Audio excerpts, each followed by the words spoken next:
उसके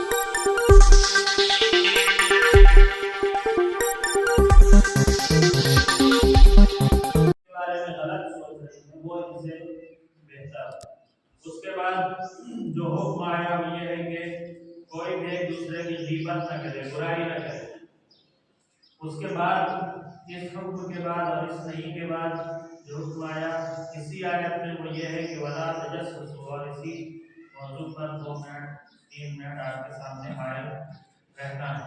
परवरदिगार आलम इरशाद फरमा रहा है कि वला तजस्सुस, तुम इन सारे उम्र के साथ साथ एक और रजीलत को तर्क करो, और उसका तर्क करना तुम्हारे लिए और तुम्हारे समाज के लिए, तुम्हारी माशी जिंदगी के लिए हयात का बायस है और तुम्हारे लिए कामयाबी का जरिया है। वो क्या है? वला तजस्सुस, तजस्सुस न करो।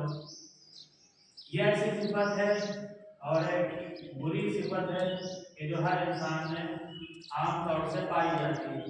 अगर इंसान मुत्तकी और परहेजगार है और यानी इस बात का पता लगाना कि किसी के अंदर कौन सी बुराई पाई जाती है और उसको मालूम करने के बाद दूसरों तक तेजी के साथ पहुंचाना। जबकि परवरदिगार आलम सख्ती के साथ इससे मना कर रहा है कि तजस्सुस ना करो। तजस्सुस से रोका गया, साफ अल्फाज में बिल्कुल वाज़ेह तौर पर परवरदिगार आलम ने इस लफ्ज के जरिए से मना किया है कि तजस्सुस न करो, एक दूसरे की खबरचीनी न करो एक दूसरे के बारे में। लेकिन इसी के मुकाबले में एक मौका ऐसा है कि जहाँ पर कहा गया है कि ये काम अच्छा भी है, इस सिफत को बुरा करार दिया गया है, लेकिन एक मकाम पर इस सिफत को अच्छा करार दिया गया है। अच्छाई के सिलसिले में तजस्सुस करो, लेकिन बुराई के सिलसिले में तजस्सुस करो।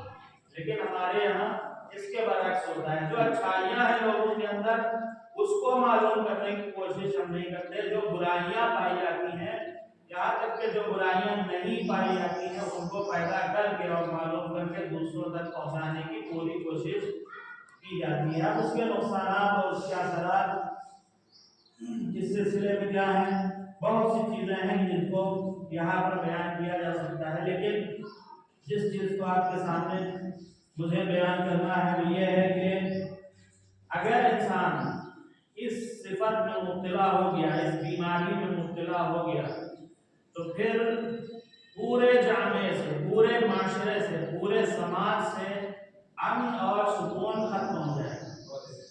सिर्फ एक सिफत की वजह से अमन और सुकून को वापस लाना है, इत्मीनान को वापस लाना है, ठहराव को वापस लाना है, इत्तेहाद को और सलामती को अगर वापस लाना है तो इस सिफत को छोड़ना होगा। ये कुरान मजीद की आयत कह रही है और अहले बैत अलैहिस्सलाम की हदीसें बयान कर रही हैं। इसीलिए इमाम जाफर सादिक अल्लाहुम्मा सल्ली अला मुहम्मद व आले मुहम्मद। एक हदीस है जिसमें हमारी कोई बुराई न करे। अगर परवरदिगार आलम इस बात पर आमादा हो गया कि तुम अगर हमारे बंदों की बुराई कर रहे हो और आज से हमने ये वादा कर लिया कि हम तुम्हारी बुराई करेंगे, तो उसको जलील होने से कोई नहीं रोक सकता है। लिहाजा ये कुरान मजीद है, इसमें गौर फिक्र करने की जरूरत है।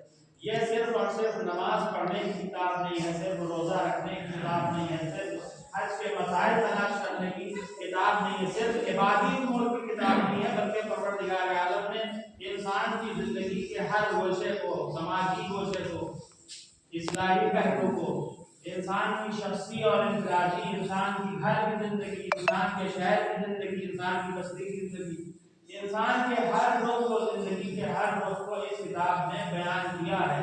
लिहाजा अगर इंसान अपनी जिंदगी को सही करना चाहता है तो उसके लिए जरूरी है कि वो सबसे पहले उस कुरान मजीद की तरफ मुराजा करे। और कुरान मजीद को समझने के लिए जरूरी है इन 3 चीजों का वादा इस महीने में किया गया है कि बरकत तुम्हें मिलेगी, चाहे वो माल की जाती हो, चाहे वो जान की, चाहे इंसान की जिंदगी के या मानवी बरकत हो। हर एतबार से बरकत इंसान को इस महीने में मिलने वाली है। इंसान के सारे गुनाह इस महीने में माफ हो सकते हैं अगर इंसान चाहे।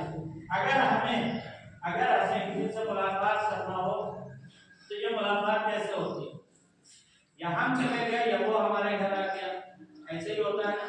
अगर हम चले गए तो फिर हमारा एहसान है, इस मुलाकात में हमने काम किया, हमने जहमत बताई, ہم چل کے وہاں گئے اس کے گھر، اور ایک بات یہ کہ نہیں وہ خود آ گئے، تو پھر احسان اس کا ہے۔ پروردگار عالم کہہ رہا ہے قد اقبل الیکم شہر اللہ، کہ تمہاری طرف رمضان کا مہینہ آیا ہے، تم اس کی طرف نہیں آئے ہو، یعنی یہاں پر